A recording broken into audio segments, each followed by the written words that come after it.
So good afternoon, ladies and gentlemen. I'm afraid we can't start because this is supposed to be webcast, and the cameraman who I was speaking to 5 minutes ago has disappeared. And he wanted me particularly to welcome the people looking at the webcast. So that was his instructions to me. So I'll just give him a minute, and if he doesn't come, we'll have to start without him. Because the organizers, first of all, said, although we're very late, we could have an hour, but they've just told me we must finish at 4:45, so we've only got 45 minutes. So I am going to have to start, ask the, here he is, fine. So welcome, are we live now? Yes? So welcome to those who are watching this on the webcast. So I want to introduce the people who have not been introduced so far. So Fatih Birol from the IEA was introduced this morning. I think Xu Li Hu you have not met before, who's the editor-in-chief of the Caixin Media, dean of the School of Design at Sun Yat-sen University. She and her team follow Chinese energy sector very closely, and they're recognized, or she is recognized around the world as a leading commentator on the situation in China. Mario Molina spoke this morning, but I don't think you were introduced. So he's a Nobel laureate in chemistry, a professor at the University of California in San Diego, a key contributor to understanding stratosphere, in particular, the issue of the ozone layer. And right now, he serves on President Obama's PCAS, the President's Committee of Advisors on Science and Technology. Akienjevich, I introduced this morning. Christoph Ruhl, I introduced this morning. And one more person I've not introduced is Lennart Bengtsson, who's had a distinguished career in meteorology and climate change. He's a professor at the University of Reading in the UK at the moment, I believe. He's participated in the development of the European Centre for Medium-Range Weather Forecasting, where he was head of research and then director. He's held many other important posts, had many awards. He's currently co-chair of the European Academy's Science Advisory Committee, studies on sustainable energy supply and consumption. So time's quite limited, so I'll ask the speakers to be quite brief. We're here to look at the changing landscape of fossil fuel dependence. Where are we going? And I'm going to ask, to begin with, Lennart Bengtsson, who's going to remind us that we have actually had some benefits from fossil fuels, because we hear the negative side. Please. Thank you very much. I have been working quite a lot on complex nonlinear systems with different complex solutions. And I was always very intrigued by this, which is very popular in the United States, which is called a sort of history of what if. How would it happen in the history if there would be something that had happened? And of course, the course of history would have taken a completely different development.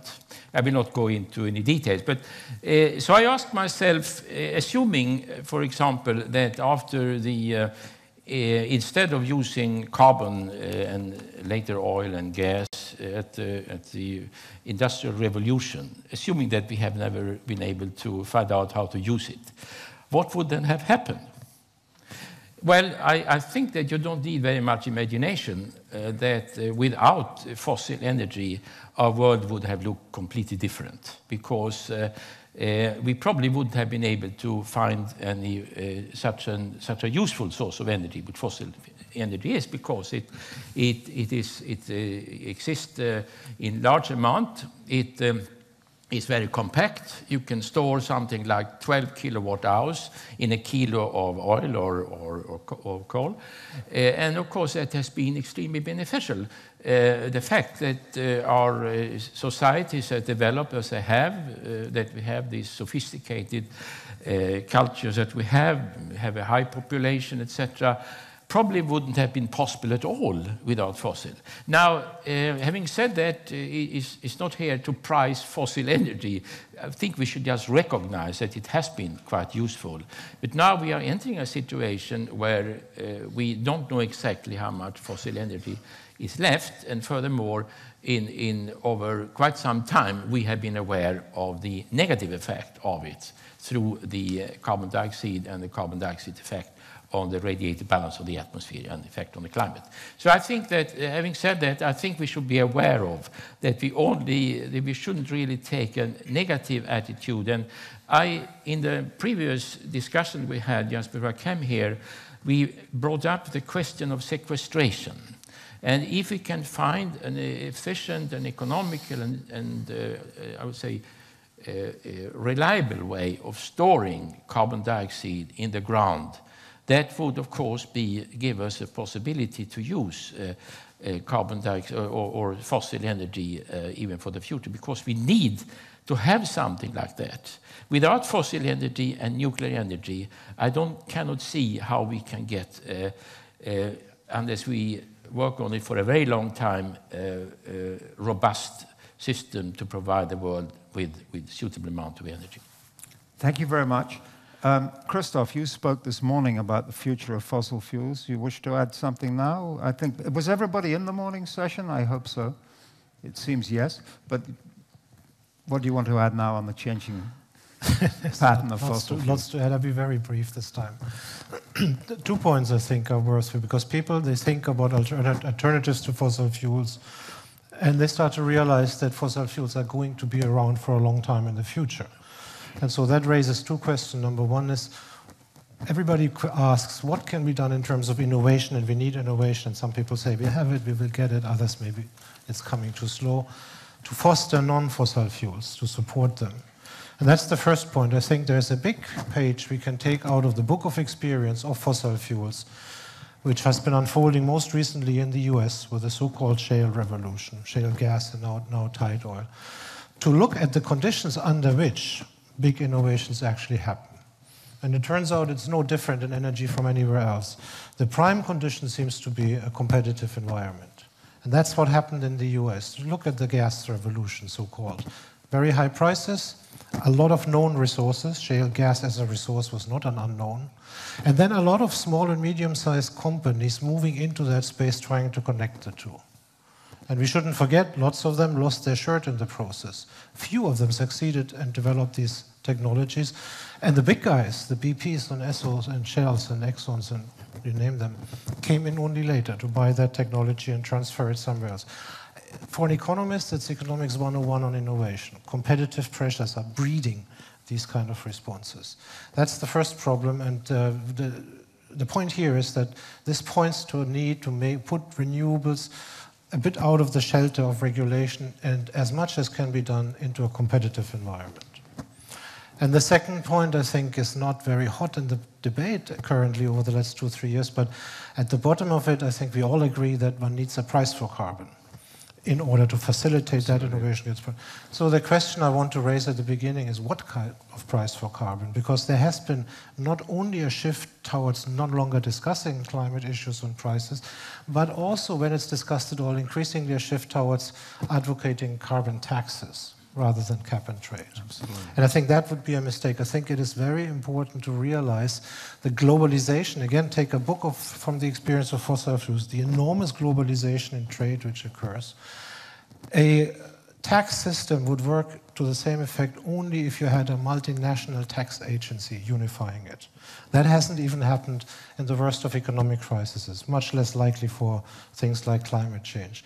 And so with taxes individually different, you would see tax competition, dig holes for carbon sequestering being dug in the wrong places and all the rest of it. I think it is important to recognize the system as it is and to keep arguing, even if it's hard, for a cap and trade system. Without the flaws we have seen in Europe, take that as a starting point, develop it.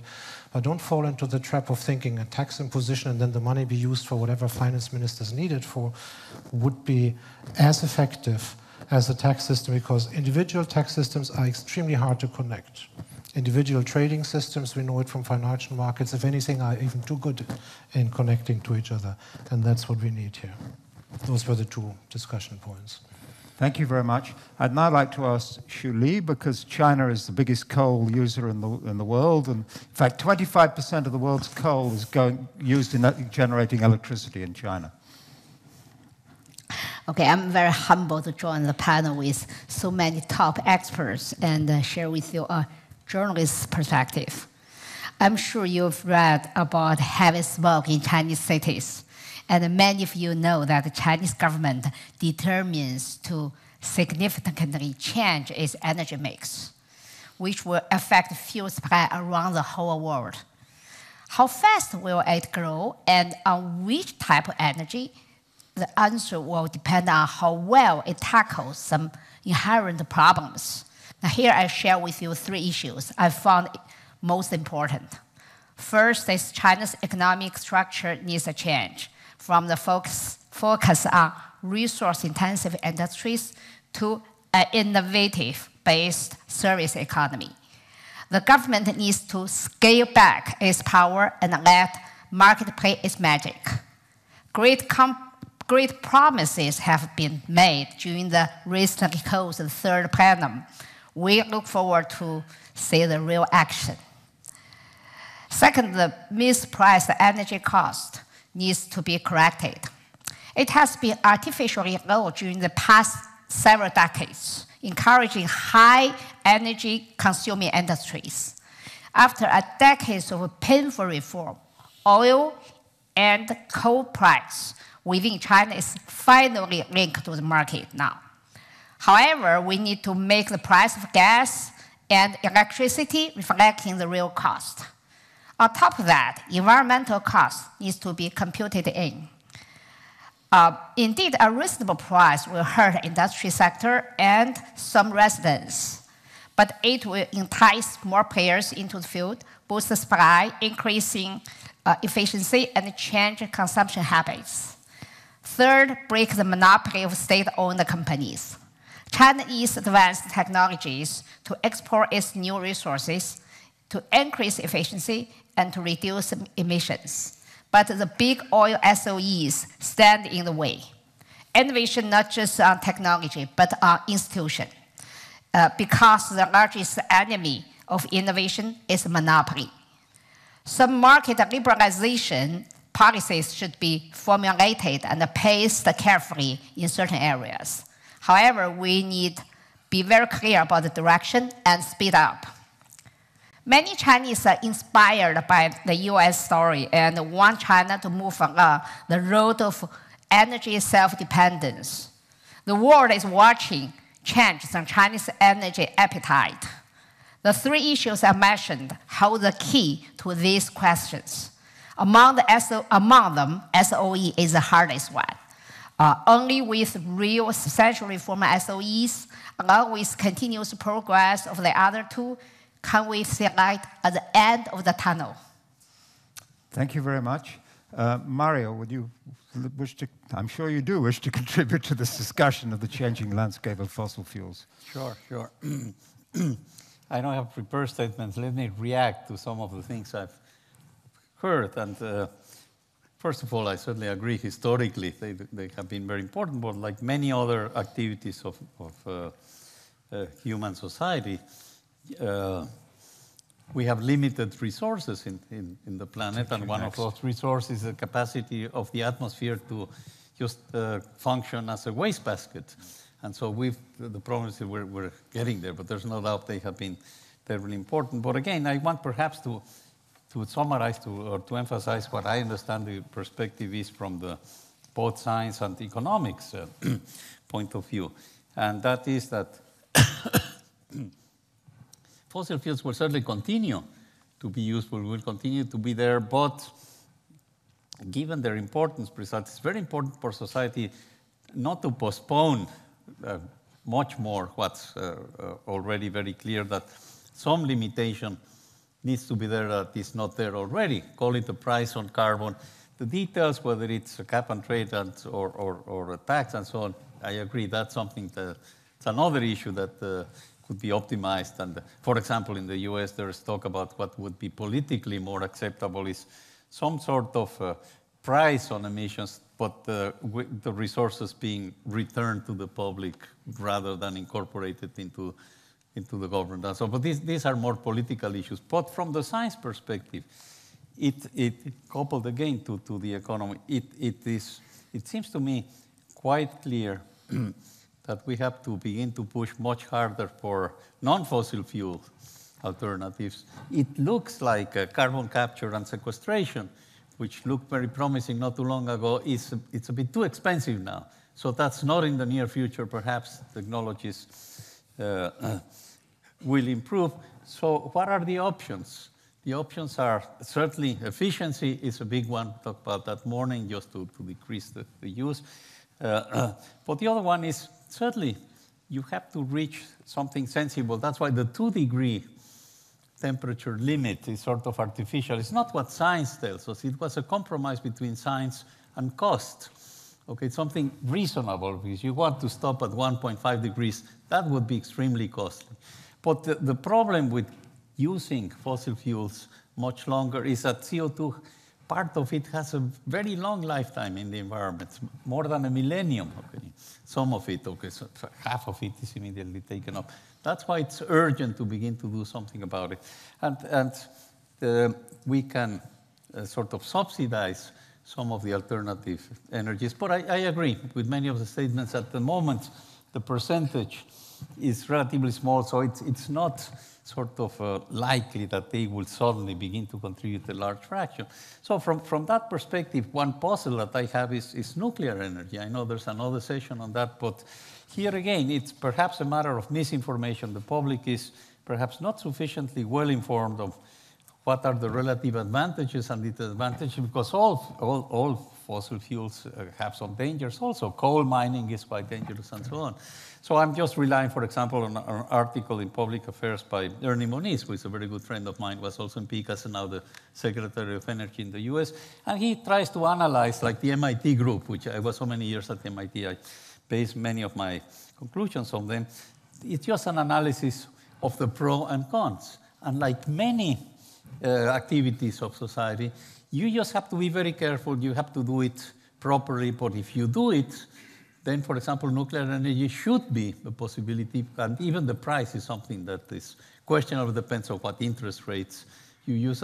But take shale gas, nothing else than shale gas. The one worry is that it would take too long, but it should be considered just as a transition fuel. But even there are some very careful analysis that if you do it properly, it's quite reasonable. If not, you have leaks, and methane is, of course, more active than CO2 as a greenhouse gas, but it's relatively cheap, maybe 15%, 20% at most of the costs for proper control, and then it works well. Same thing with nuclear. If perhaps society is just not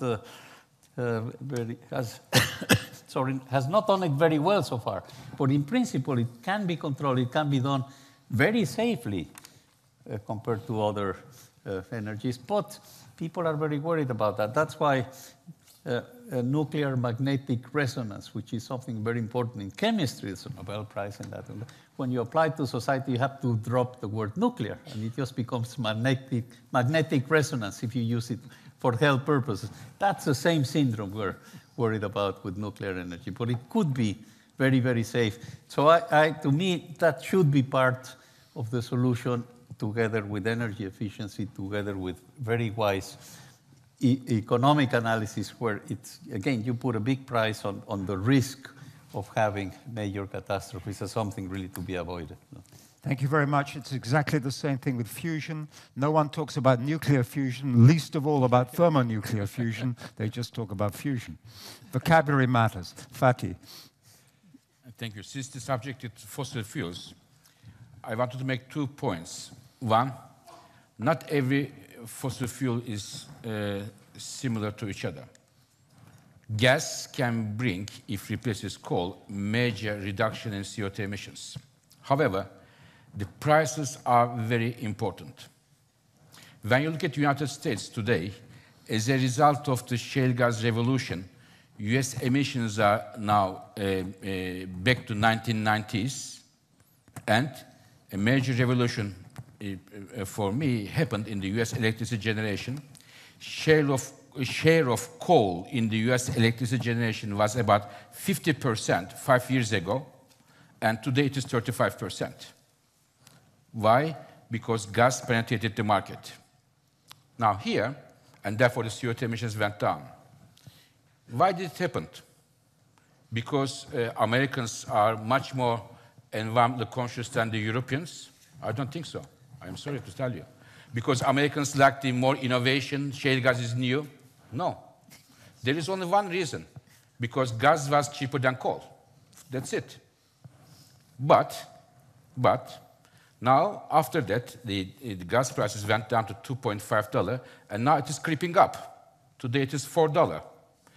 According to our analysis, if it comes to around $5 gas prices, then coal may come back. Unless there is a regulation to ban coal to use in the new power plants or existing power plants, as the current administration is trying to do now. The same story in Asia. Look at Asia. We shouldn't be dreaming that the gas has a very bright future. It all depends on prices. When you look at the East Asia, about 70% of the power plants which are already ordered, it's not a forecast, they have ordered, companies pay the money, utilities, are coal-fired power plants. 30% is gas plus oil, renewables, and everything put together. Why?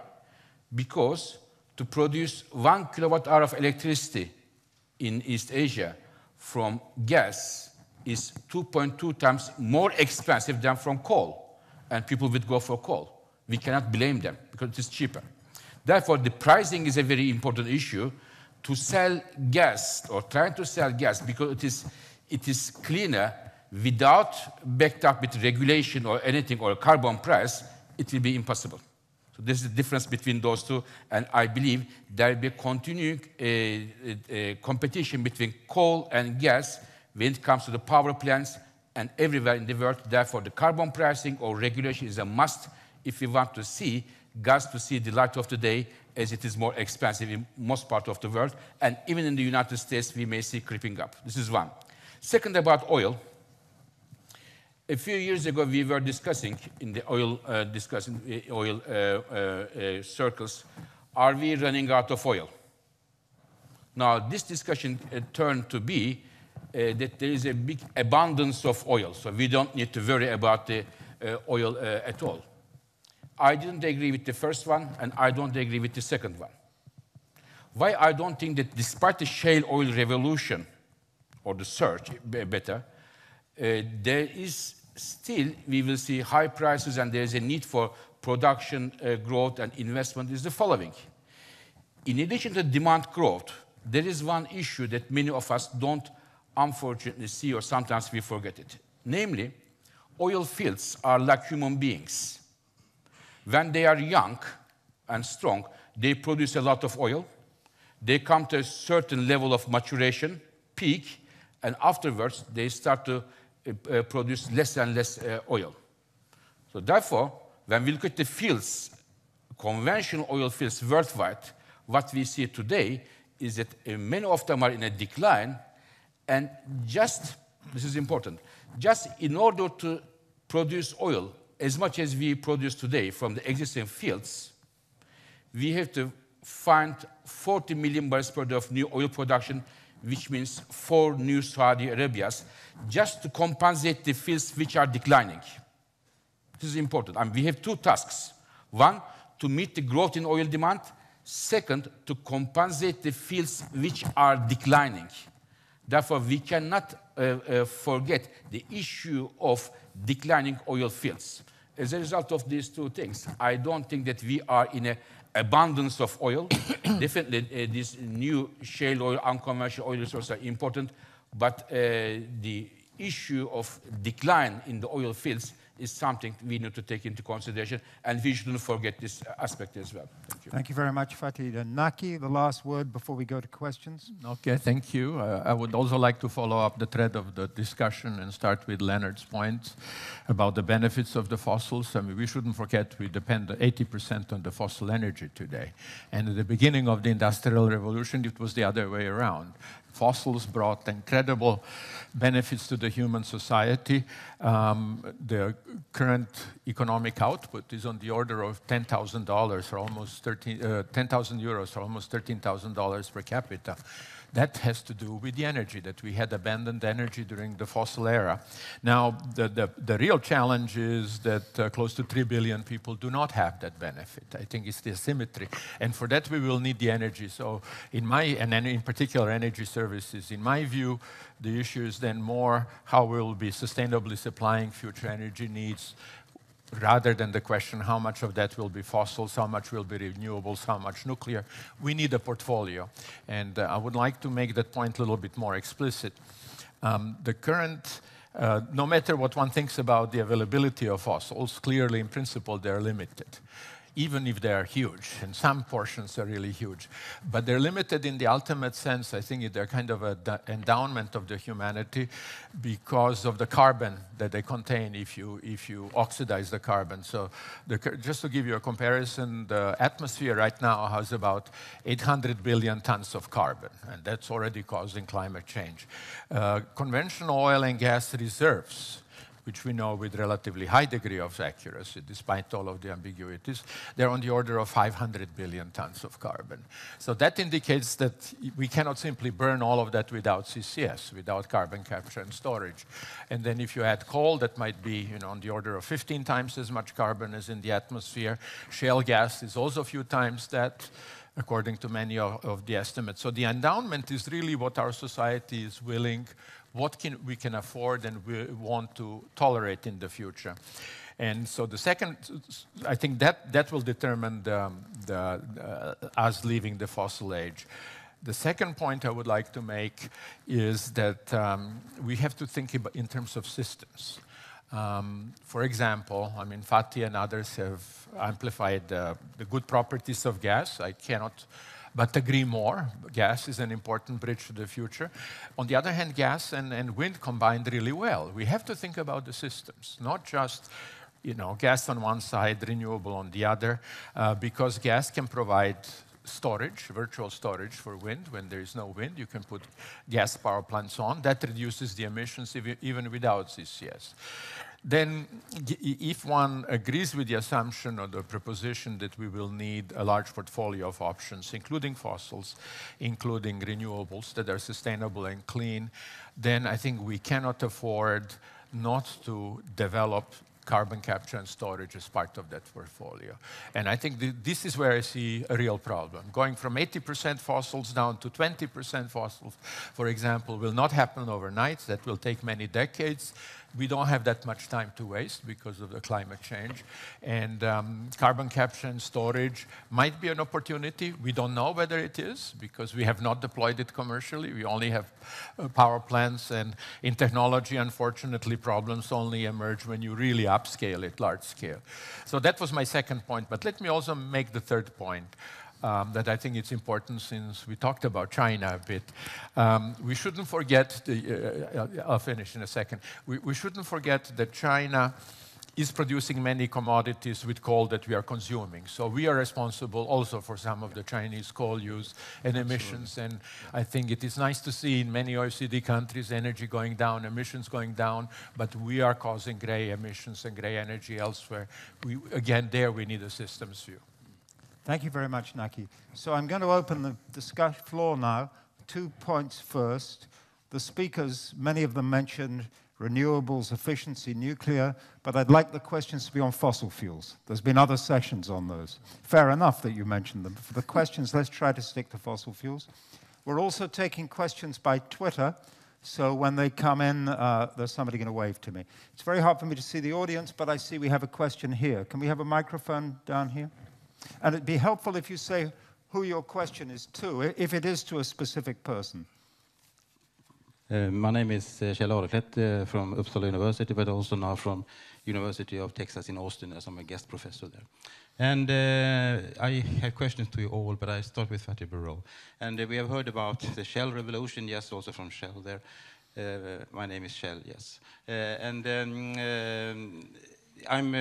Just 2 weeks ago, there was a scientific report released at the University of Houston, a very detailed analysis of 8,000 wells in Barnett Shell, and it's now a formula that you can accelerate to calculate what is the possible future production probability. And we have the fact that there is 5 places where they produce shale gas in US. 4 of those has already peaked in the production and will not come back again. The only one that has not peaked is Marcel, and it will be still pretty. But Burnett has peaked, Haynesville has peaked, and all the other. So the numbers, the revolution for the future is not there any longer if you look into the scientific, what we are doing.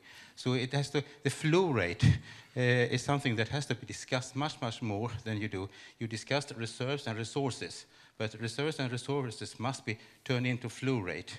And I must also say that the International Energy Agency has changed very dramatically to the good side during the last year, and I appreciate very much what you are doing in that and the decline in the existing fields and all this. But again, the flow rate must be considered much more decent. So what you say about the fact that probably shale gas and shale oil will peak in 2016 according to the latest analysis. So how will that change your picture when you have got that numbers? Want to respond? To me or to Mr.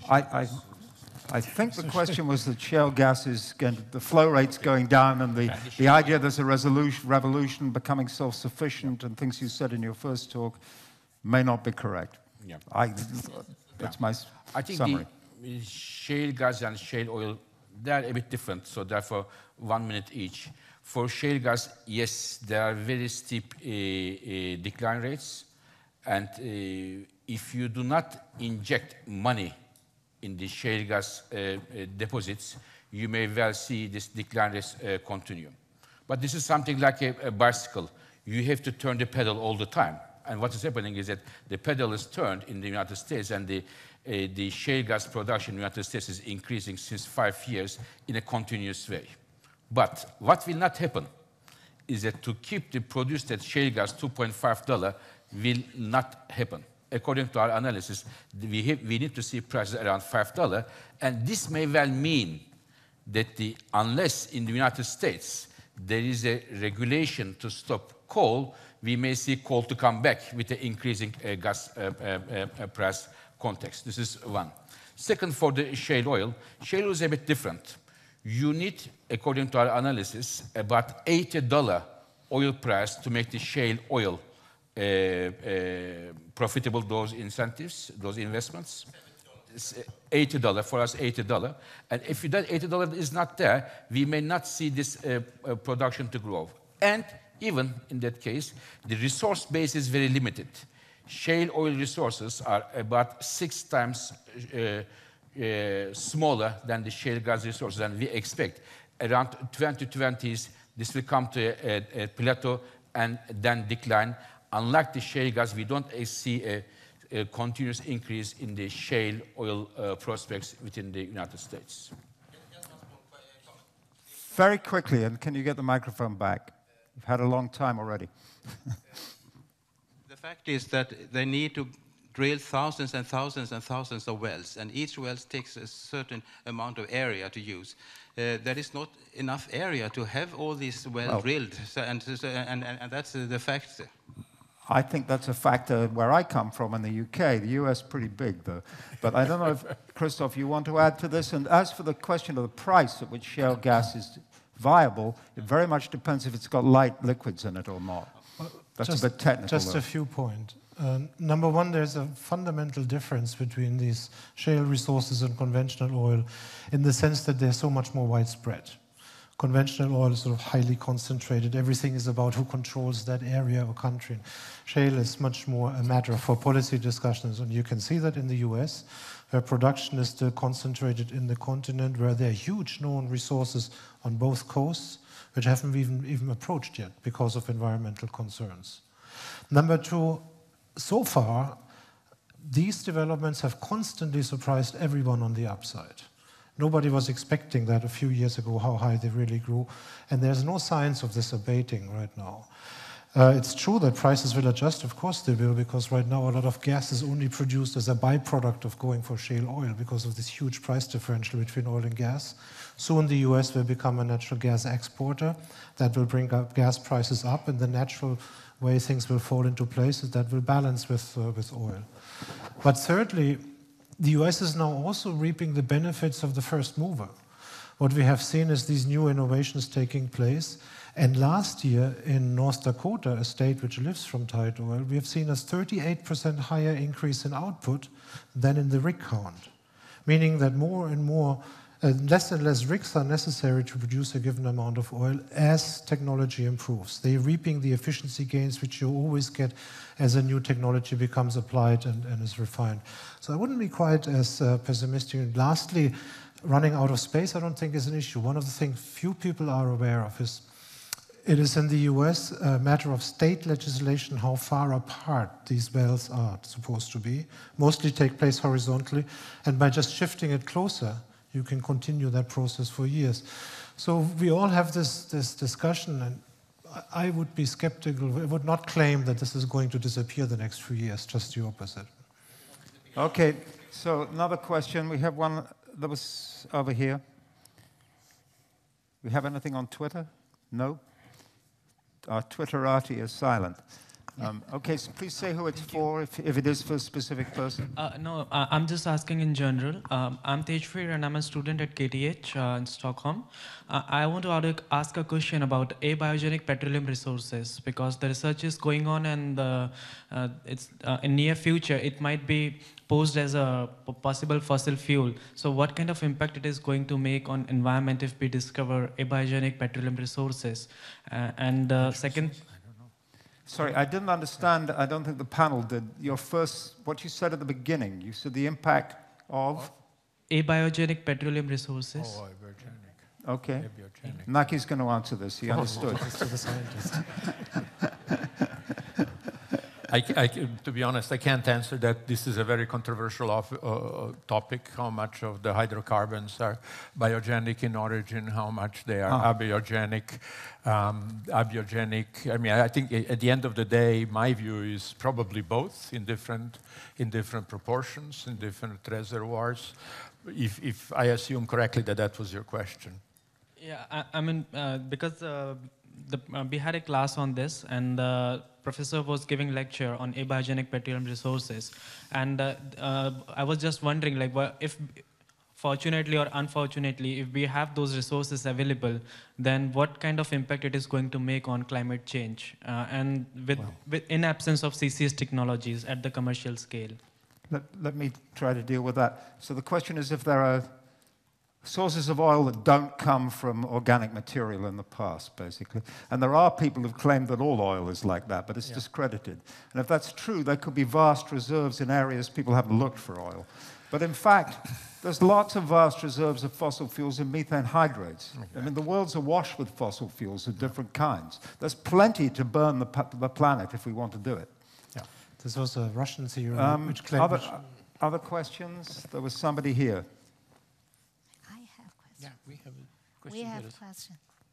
Chris. Sorry. Shuli, please, would you? Yeah, I have a question to the experts here. Okay, let's ask Shuli first. Yeah, sorry. Yeah, because right now, we all know that the coal is the backbone of Chinese energy use. But now, because this year there is pollution among big cities, so there are a lot of concerns about the coal-fired power plant in China, and the coal industry is declining. I mean, in terms of revenue and profits this year, declining around 10% in the first 3 quarters. But now this year my question is that how do you comment about the coal to gas? Because now coal to gas became a very hottest industry in China. About 15 very big projects approved, and there's estimation that probably there will be $100 billion investment by 2020 on coal to gas. And I want to hear the experts, what do you comment on that? Who wishes to go? Fatih. I think it's an idea. It's a very interesting idea, but there are 2 challenges. One, the price differential between coal and gas need to be substantial enough first, and investors should believe that it will be like that for many years to come. This is one. Second, especially in the context of China, this technology requires a lot of water. And water in China, to have available water for these projects may be a substantial barrier, which in turn may increase the cost. So therefore, in that context, a major growth from coal to gas is not something that I would expect from China and elsewhere. Christoph? Let me just add very quickly, there's also the fact that one of the reasons China is so much coal-based is that gas accounts only for about 4.5% in the Chinese energy mix, which explains why there are huge efforts on all fronts to generate gas, or including coal from liquids. There's the price issue and there's the competition issue. We have seen that China also has huge shale resources and has targeted its 5-year plan for shale generation and is falling behind. And one of the reasons relates directly to what you mentioned in your talk, the monopolists for state oil companies. What they did basically was parceling out the most prospective regions, giving them to these 3 major oil and gas monopolists, and giving them targets, and then not much more happened. Some cases because of bad geology, no infrastructure. Some cases because of no technology, no cooperation with foreigners who would be more risk-averse, risk-liking. And in some cases because that happened to be in coal-producing provinces where the regional government didn't see the point of having these federal oil monopolists coming in and taking away from their rent. At the same time, it's interesting, around the fringes, we see a lot of attempts from utilities, coal companies, sometimes even tobacco companies, that are trying to apply these technologies and get somehow to gas, but it's too small at scale. So it's your very own point, as long as the competitive environment doesn't really change, this, as Fatih said, will take a long time. But however, you think shale gas is more hopeful than coal to gas? Because it is cheaper in the end. So, if you'll excuse me, I've got to ask a question myself. Christoph, you said a lot of shale in China, but my understanding, a lot of it is in Lanzhou and places where there's rather little water. Although I think it's a myth that you need a lot of water for shale, you've got to have some. Is Yes, it a problem? absolutely. There's 3 reasons and 3 different circumstances why it did not happen according to plan. Other than this funny situation that you have a plan but no longer the whip to execute it, really. One is that geography and infrastructure, no water. In some places, no pipelines, no infrastructure. The other is failed attempts to cooperate with foreign majors, not making participatory offers. And also, this is not the kind of stuff where you go to the US and you look at the technology and you have a key which opens the door in China. You need to do substantial adjustments because the geology is very different. That requires this competitive environment. And thirdly, that an oil company is given the task to produce this somewhere. There's a keen regional government sitting on a mountain of coal and really is not very supportive. And so in all 3 circumstances, simply not much happened. Okay. The major challenges from the restricted market access. Major challenge, Restricted market access and giving something which has to do with innovation to our state-owned monopolists never really works very well. I've got a question on hold. Is it a quick one? Yeah, a very quick one. I mean, I think there is recently some interest and some progress in using methane hydrate. Yes. This is, of course, an enormous amount of energy, and apparently in Japan they have had some modest success. Yes. So I wonder if, I would like to hear from you who are dealing with these sort of things. What? I pass it on to the scientist. I'm just an economist. Okay. And we've heard about the difference. But from an economic commercial perspective, it is very far away indeed still because of the big problem of how to channel it and get it out and suck it. Nevertheless, so this may be something for the future. It has been done off Japan. I was in Japan and heard what they're doing. It has been done recently in Japan, but long time ago it has been done in Soviet Union. And by the way, let me technically it's doable. Let me advertise something which is the International Union of Pure and Applied Physics has an energy group of which I'm a member, and we're just about to produce a report on, not just about, we are beginning to work on a report on methane hydrates. Before we go into more of these areas, I think it's very important just to keep in mind what you have said. It's much more likely that the limiting amount on, the limit on what we can produce in fossil fuels is the thickness or thinness of the atmosphere, not our ability to find new ones and burn them. Absolutely agree. Especially if you think about hydrates. Okay. I'm sorry I interrupted your question. Someone here, I can't see. You got the microphone, please.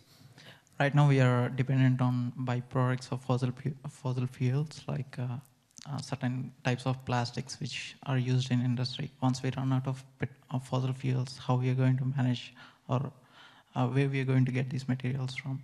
Do we need to think about these problems which are going to occur in the future right now? Is there a need? Well, let me give an answer. I shouldn't. I'm supposed to be the chairman. But, I mean, if we're serious about the climate, we're going to stop using fossil fuels. Well, there'll still be plenty of oil around to make plastics, but maybe that's the wrong answer. Anybody have another answer? No, I think that's exactly the case. Again, the fundamentals to keep in mind is peak oil, peak coal has all been around forever, has never been true. We never run out of a fossil fuel anywhere. The thing to keep in mind is what he has said. The limiting factor on that system, and it is a system, is more likely to be the inability of the atmosphere to absorb the carbon than our ability to dig it out and burn it. Can I just add very quickly, carbon is an important material. We shouldn't forget that.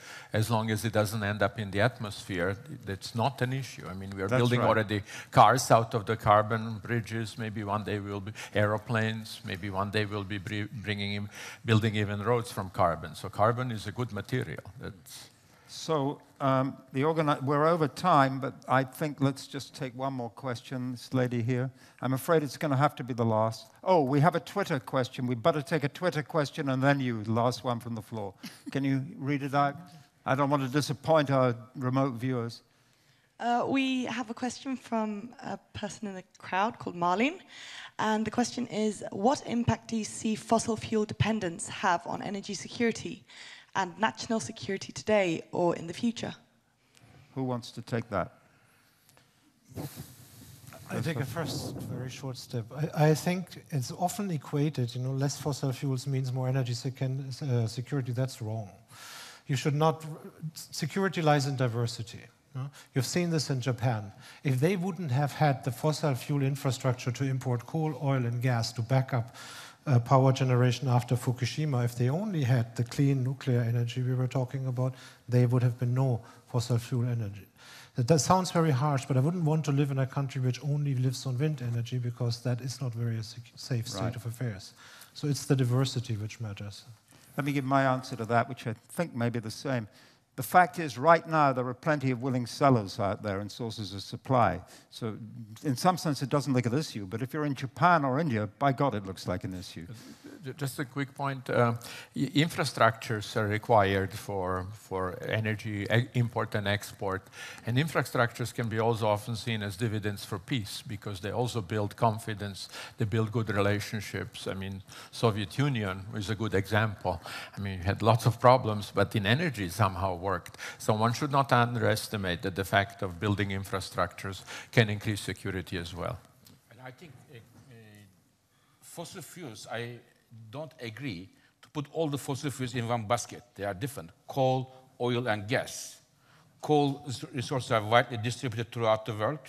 Gas with the shale gas, it is even more distributed now compared to a few years ago. In terms of oil, the situation is a bit different. And therefore, when we look at the future, I think oil and geopolitics will be more and more interwoven compared to other fossil fuels. Okay, so we take the last question here. Can you...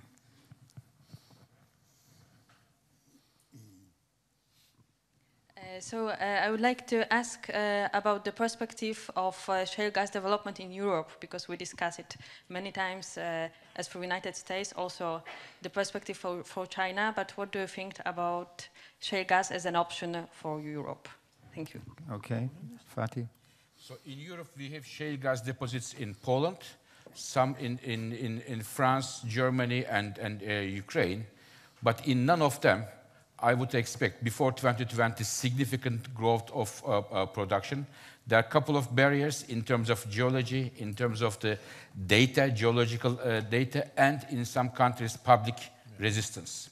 And even in the UK, I wouldn't expect before 2020 any significant growth in the shale gas production. But of course, if the public acceptance problem is solved, especially in Central Europe, the countries I mentioned to you, we may see after 2020 some contribution from shale gas, but given all these parameters, I wouldn't expect it to be at the scale as the United States. I think I can speak for the UK. The geology is totally unlike the US, much more complicated. And the other problem is the population density. because there is a problem on the surface impact. And the last problem is the difference of mineral rights. You own the gas under your land in the US, so you don't care if your farm's mucked up. If you're given $15 million and you move to California, that's not the same in Europe. It makes a difference. Christoph, the last word on this, and then we close. It's a big example for this new role of policy, of local policy rather than geopolitics in faraway places, Europe. You look at it, you have Poland and the Ukraine literally begging for very aggressively for more investment in that for obvious reasons. You have France and Bulgaria outlawing, putting moratoria on fracking, make it impossible. You have big debates in the UK and in Germany. All of this is what our industry likes to call above ground considerations. And below ground, you have much less prospects than in the US. That's true too. So in terms of geology, it's more difficult than China? In terms of geology is, yes, except probably in the Ukraine and this bend Romania. In the UK, it's much more fragmented. There are many more faults, so it's a little bit more risky, etc. I think we have to end there. So I'd like to thank the panel and all the audience for their participation. Thank you very much. Thank you.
Yes, okay, thank you. Welcome, everybody. My name is Semida Silveira, and I'm professor at KTH and the Royal Institute of Technology, and I will be leading this panel discussion right now. We will have a very brief discussion, unfortunately, due to the time constraint, so we have rescheduled. But here with me, I have Professor Molina, Professor Nakicenovic, Dr. Pachauri, and Professor Bengtsson. Yeah, I'm not going to introduce because I think you have the biographies, and then we save some time. I also want to welcome those who are with us somewhere at home or in some part of the world, because this has been streamlined. And for those who want to ask questions and are far away, you can Twitter, and we will receive the questions here. So the topic of our discussion is our changing climate and how can we balance energy demand with sustainability. Well, I think that's a good question to start with, and I will turn to the panel and ask, can we actually, and if so, how, combine sustainability with actually the increasing demand that we have on energy? So please. Yeah, first we should recognize that the amount of carbon dioxide we are emitting is equal to about 1,000 tons per second. In addition, we have a lot of other greenhouse gases, but carbon dioxide stands for about 60% of it. So that is really the problem. What we are not, of course, sure about is what the climate effect will be. And since the first prediction or estimate was done by Giuliani in 1979, he gave an interval of from 1.5 to 4 degrees, which was based upon some simple experiments done at the time. Now, the latest IPCC report hasn't changed that very much. So I think maybe we can say that we have confirmed that we don't know exactly the answer. That is very important, because it's probably a system which is not fully predictable because of the internal properties of the system. So that is essentially a political question. Should we prepare for the worst or hope for the best? I think this is the issue. And so far, the warming has been relatively modest, but we have absolutely no guarantee that this is going to continue. So we may be having here skeptical. Well, let me see what the other panelists. Well, I think the evidence, in my view, is very clear. As I presented during lunchtime in the recent Working Group 1 report, we have said very clearly that the last 3 decades have been successively warmer than the previous ones. We have also said that since the middle of the last century, clearly human action is responsible for climate change. And I would beg to differ, sir, that it's been relatively modest. If you look at the extreme events that are taking place, which, may I say, have been very clearly assessed by the IPCC, accepted by all the governments, and based on observations, we know that, for instance, heat waves are on the increase, extreme precipitation events are on the increase, and what's more, there's also, at least in some parts of the world, clear evidence linking the increase in the intensity and frequency of storms. This is not uniform across the globe. I fully accept that. And therefore, if you look at projections of the future, if you're talking about a 4-degree increase, then you're really talking about a change in the geography of this planet. And we cannot possibly afford to take that kind of risk, because there are several parts of the world and several communities that would be so adversely affected that you would not even be able to calculate the economic impact of those effects. Now, the good news is that you can do a substantial amount on a win-win basis. If you look at efficiency improvements, you'll take the case of buildings. Professor Stephen Chu very rightly pointed out. This is an area where in the 4th assessment report of the IPCC, we had shown the potential for emissions reductions in buildings. This is an area where you can bring about a substantial change. We have a large number of people who are outside the modern energy system and are currently using biomass or very poor forms of lighting based on fossil fuels. I think there are substantial opportunities over there for moving directly to renewable and decentralized forms. So if you give me another minute, I'll give you an example of what my own institute is doing. We are setting up microgrids using entrepreneurs in villages. Just to give you some numbers, a microgrid for serving 20 households, giving them very clean, basic lighting and a little bit of power to run an improved cook stove, costs 80,000 rupees. You can take the units for whatever they are worth. People are paying 5 rupees a day for this service that they're getting.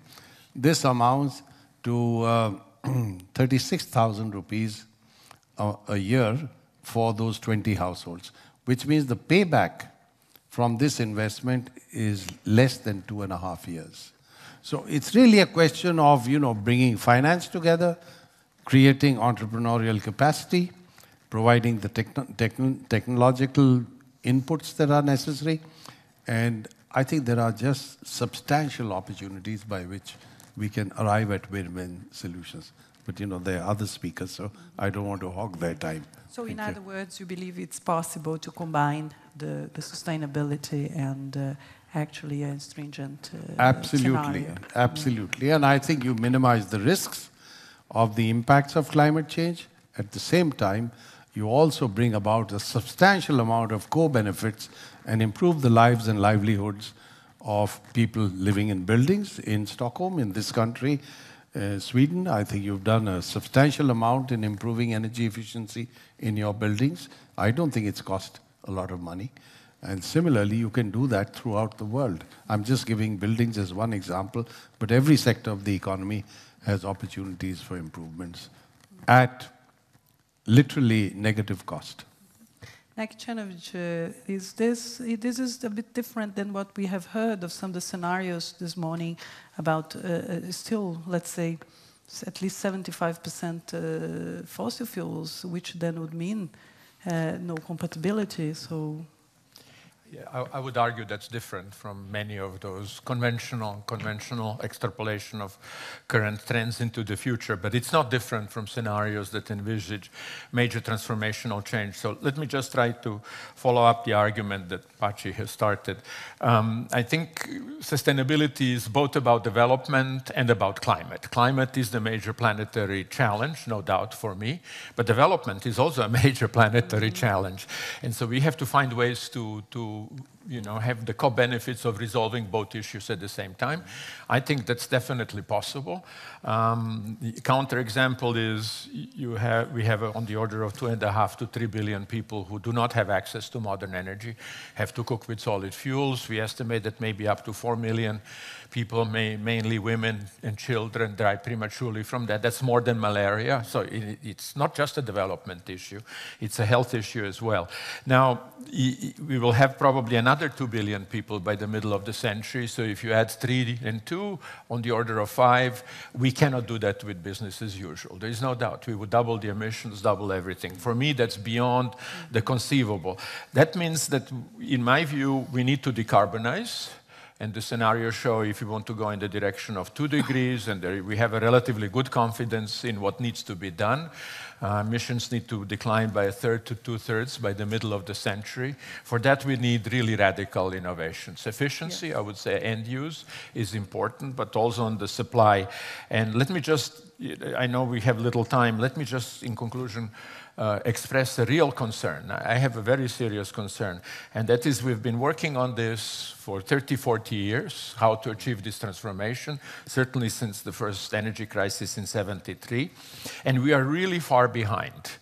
And so the really bad news, in my view, is if you look at the literature of these transformational pathways that lead us to 2 degrees and bring the co-benefits that Pachi was talking about, those kind of scenarios usually overshoot our target. they don't approach the target from below, which means we are over-emitting, and then we have to remove the carbon. And frankly speaking, I don't have the confidence that we can do this unless we have experiments and deployment that really shows. I just come from Japan on the conference of so-called negative emissions. I mean, just the word is already bad, negative emissions. It indicates that there is something bad about it.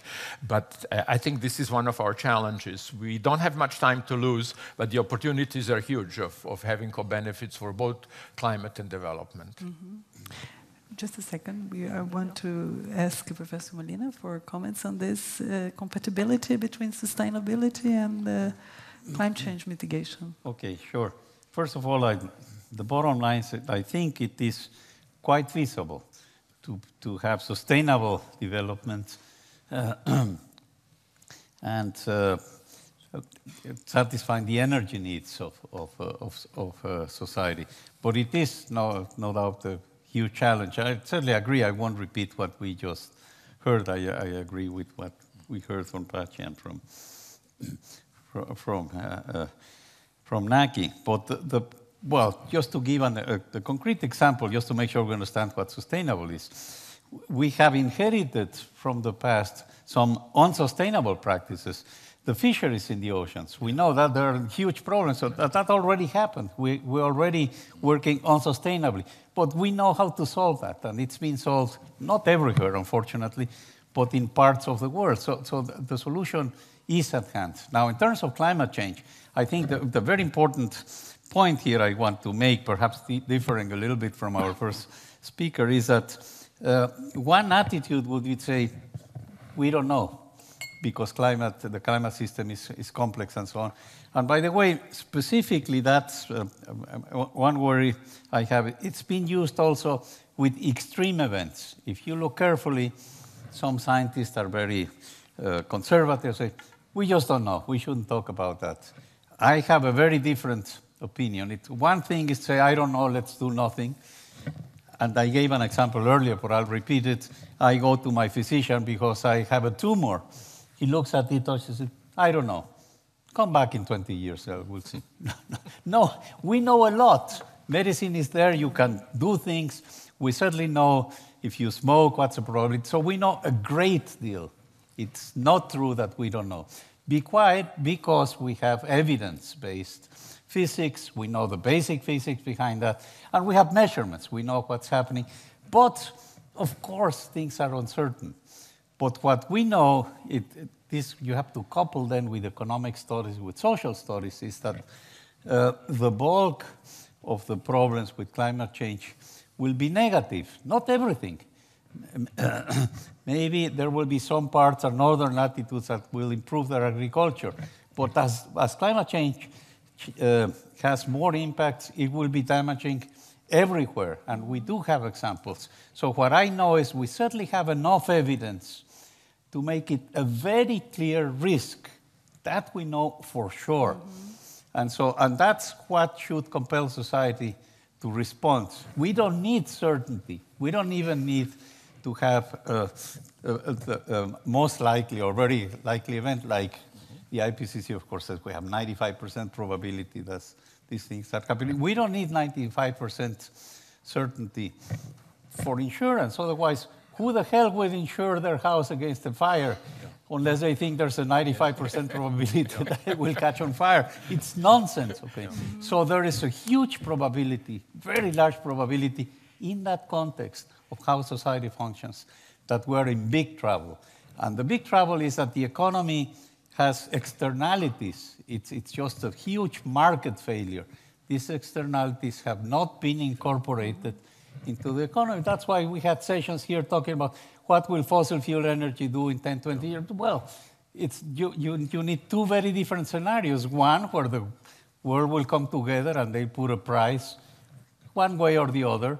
And then you have a very different scenario for how fossil fuels will compete with each other than if nothing happens, which is what's happening right now. Well, I shouldn't exaggerate. Something is happening.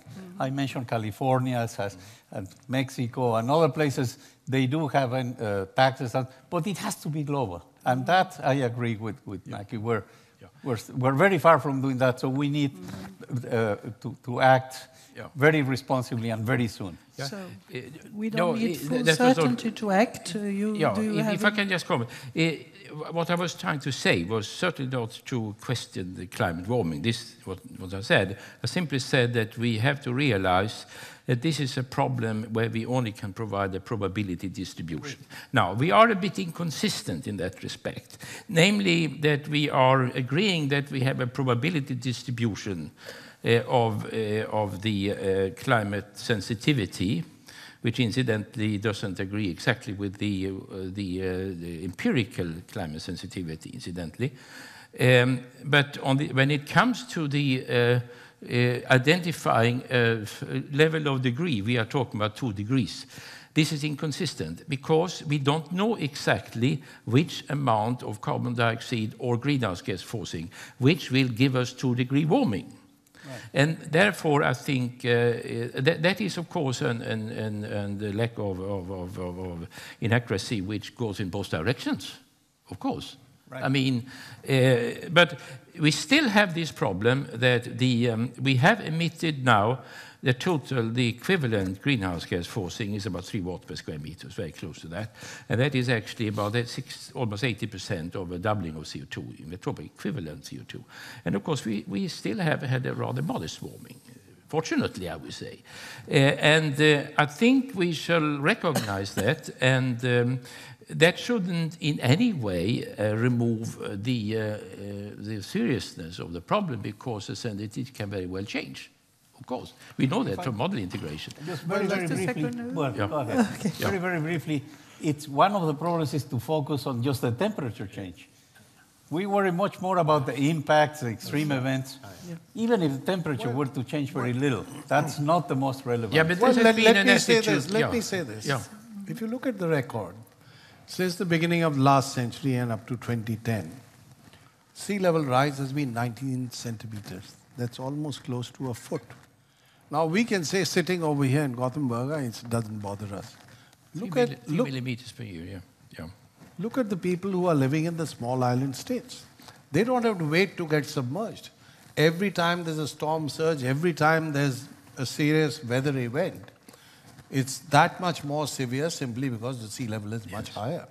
You know, in 1997, when I was elected as vice chair of the IPCC, the plenary session of the IPCC was held in the Maldives Islands.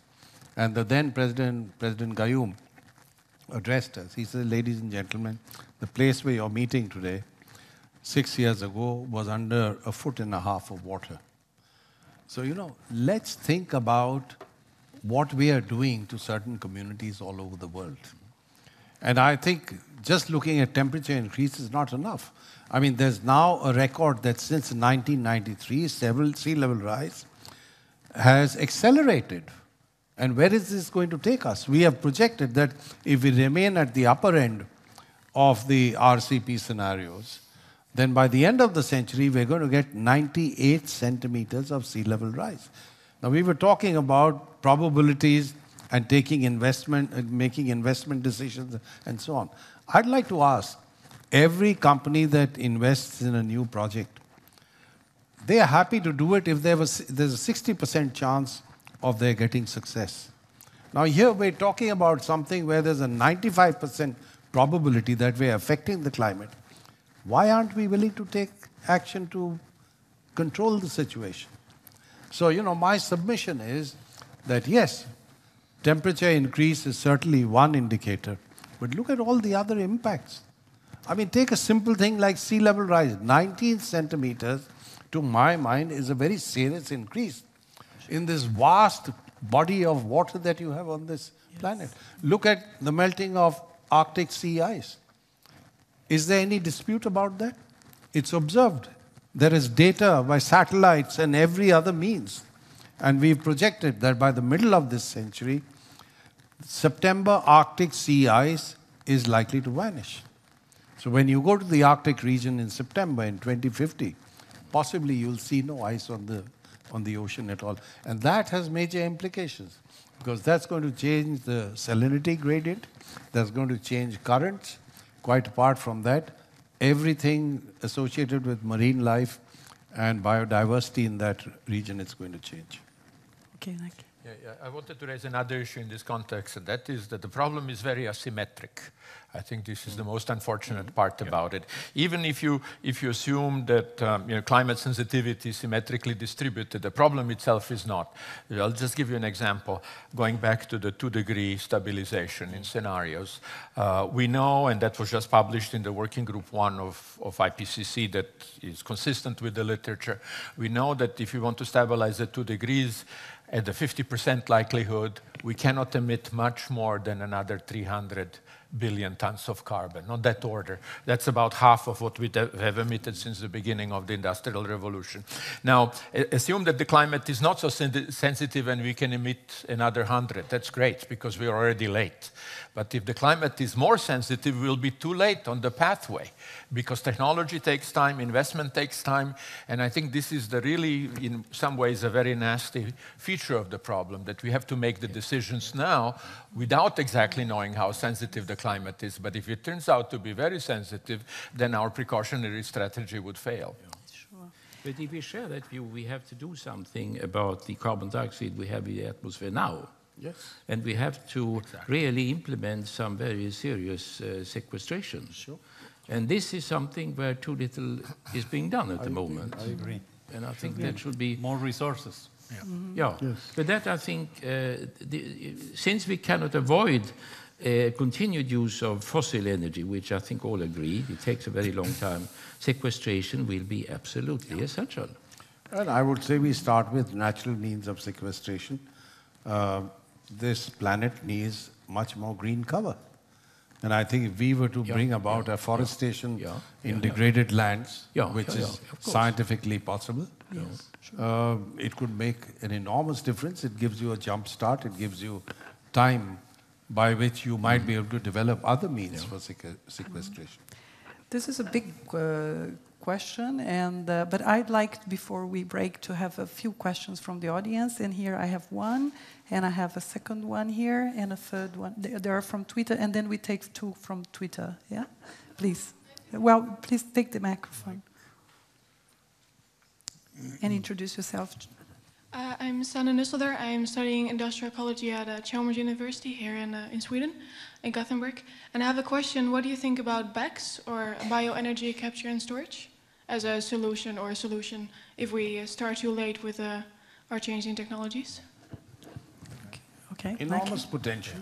Yeah, but I think with BECCS you refer to the bioenergy together with carbon capture and storage, or just bioenergy alone? No, the capture of carbon in burning biofuels. You know, we had a little bit of that discussion in the previous panel. The issue is that we still don't have commercial carbon capture and storage. And bioenergy is also associated with a number of problems. So this is a technology that there is no doubt. I think first comes afforestation, I would agree with that. But second, or in parallel, the technology needs to be developed. But here we are, I think, behind the schedule, and we need to develop it because we might need it. I'm involved in a number of committees where majority of the colleagues are entirely against going for carbon capture and storage on basic principles. But many of them do say BECCS we have to develop because it's a kind of an insurance. It's another form of insurance in case we don't need the targets and it gets worse than we expected. Okay, please. Kjell Aleklet, Uppsala University and Texas University. Producing food for the population. A lot of the carbon dioxide emission and use of fossil fuel is for food production. 30% or something like that. So I think that the most important thing for the future is to very soon change the habit of producing food. And that might be the best way to get down the carbon dioxide emission, because we need food and we have a global increase in the population that if you don't change that, that will automatically increase the carbon dioxide if you don't change that. So what's your opinion about future food production? Is that what we really should concentrate on instead of discussing other things?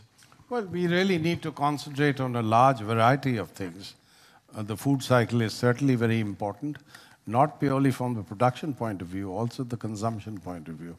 I could say a lot about that, but I've decided to keep my mouth shut on that issue because people tend to distort and misunderstand what I'm saying.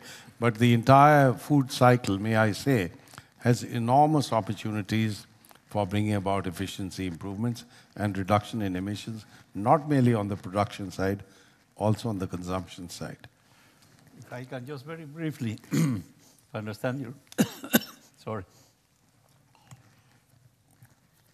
If I understand your comments, the counter-argument would be, I take from a paper from my colleagues Pakala and Sokolov some years ago, the wedges of stabilization. The bottom line is that there's no single or two or three solutions.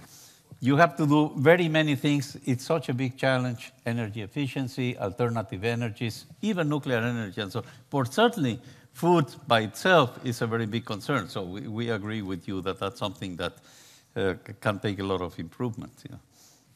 I do want to say something that maybe you didn't want to say on purpose. I mean, vegetarian diet is more efficient. There is no doubt about that. But I'm glad Naki said it and not me. but there is no doubt that we must improve the efficiency of food. Food is thrown away in affluent societies, while other people hunger. Yeah. And so we at YASA, we are working now in an integrated way on the food, water, and energy nexus. In some ways, you cannot separate the issues. These are the three major problems, and they're all connected with each other. When we throw food, we throw water, and we throw energy as well. Yeah. But climate change is one of the big threats for global genetic changes as well could improve the situation, of course. I'll take two questions from our twittering listeners. We received more questions actually on the Nobel Week Dialogue website below the stream. And one question coming from Renee Mortensen in Sweden is, considering that the world today is dependent on fossil fuels, including nuclear power to a degree of 85%, is it possible for energy sources such as solar and wind power to make a substantial contribution to lower carbon dioxide emissions to the nearest 10 to 20 years? Won't the production and transportation of these energy systems has to be based on fossil fuels? Do you have another? Can you take another question as well, please? Yes, of course. Question. This is a question coming from Viktor O. Ledenyov. And he wonders, how can we deliver the energy from the energy generation facilities to the energy consumers efficiently? Do you think that the application of the superconductors can help us to achieve this goal? Okay, so two questions, one on the generation side and one on the transmission side, please. Let me take the first question on wind and solar.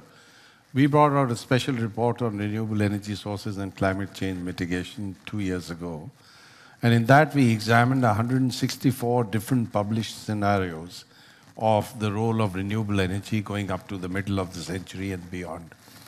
And interestingly, the range that we found in all these scenarios, which are well researched and therefore published, is that at the lower end, you get something like 11% of contribution from renewables in the middle of the century. At the upper end, you get 77%. Now, this clearly brings out the fact that how we are going to use renewable energy is dependent on the policies that we adopt today. And I think this is where we also need to develop a vision, because as has been said earlier, something that I've also mentioned, the Stone Age didn't end because we ran out of stones. The fact is that there are enormous benefits from moving to renewable sources of energy, energy access being one of them, other co-benefits, environmental and otherwise. And therefore, I think if we were to set visionary policies, then we would certainly be able to achieve a substantial amount of solar and wind utilization, as well as other sources of energy. Thank you. Another question from the audience? Yes, please. Here.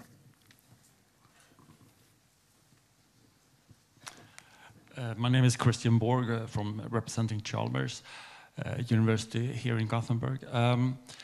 It seems like everything boils down to actually policy issues when you think about it. technology is there or potential is there. You have scientists willing to contribute. You have the facts on the table, more or less.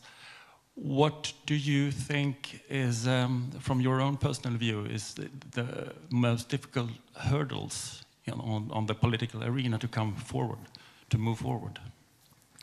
Great, that's my favorite question. We have talked about the science part, we have talked about technology, and now about the policy. And I would like to take this as the last question, because we unfortunately will have to move on, and this very fast 40 minutes have passed, and so this will be your last interventions, okay? Okay, then I'll try to take a crack at it. I think that you asked what are the biggest challenges on policy, and my reaction to that, and it's a stylized, of course, in detail everything is more complicated, but my stylized reaction would be that the biggest problem is the volatility of policy, is that the decision makers, and I think in particular in the commercial sectors that do react very well to market signals, are really confused. It is difficult to make a position today because policies change from day to day. So I would say we talked about sustainability at the beginning. I think policies need to be sustainable too, as well. And so that people who make the decisions can also expect that the regulatory and other environments will be relatively stable. I think that will catalyze the investment that we need in the new systems. And in generally speaking, I think what we need to do to achieve the transformation, in particular in view of climate and sustainability, will require high investment. So this is also why we need stable policy frameworks, but also ones that are, of course, adaptive to the changing situation. You don't want to have a feed-in tariff for the renewables when they become mature and cheaper than the alternatives, but in that sense, stable. Yeah, I think that one has to realize that different countries has different possibilities and opportunities. And for example, Sweden can solve its energy problem in many different ways without any emission of carbon dioxide at all. That is quite possible. But there are other nations, other parts of the world where the situation is much more complicated, and the demands of energy is not at all satisfied, and where the opportunities is different. So I think one has to really appreciate that some fundamental scientific progress will have to be made. It's not only a policy decision. It is, I would say, policy is a necessary condition, but not sufficient condition. William? Sure. Well, I do agree that policy is probably the main barrier as I see it now. And of course, we have to improve technology. We have to do all sorts of things. But to me, what happens is that the political leaders either don't have enough power themselves, as it's the case in the United States with President Obama, or are not yet convinced. The message has not come out sufficiently clear from our community that it's something pressing that needs an urgent solution. Part of the problem also has to do with the time scale. Politics is moved by the next election very often, and so it's going to be hard to get something done in just a few years. So you need leaders here. You really need statesmen. And historically, fortunately, there are good examples for that happening. And we have examples like the one with the stratospheric ozone layer I mentioned before, where things actually have happened. So I'm optimistic that in spite of that, the policy barriers will be met. But first, we have to convince enough policy actors that the problem is real. And as I mentioned before, one of the barriers that I see in the US is the US Congress at the moment just not believing the science. So that's the first step. You have to believe that there is a problem, and then, of course, you have to want to do something for society for the future. Well, the one thing that we found in the fourth assessment report was the most effective policy instrument would be a price on carbon. And that, I think, will require political will, it will require public support. The other point that I'd like to make is that, there's also an enormous inertia in the system. We have to learn a few new things based on the knowledge that we have, but we also have to unlearn a few things. It's only then that we can move on. Well, with that, I thank you all. Thank you, the panelists. Thank you all for coming here. Thank you, the listeners that are somewhere in the cyberspace. And invite everybody to join us in the final panel together with the others. Thank you very much.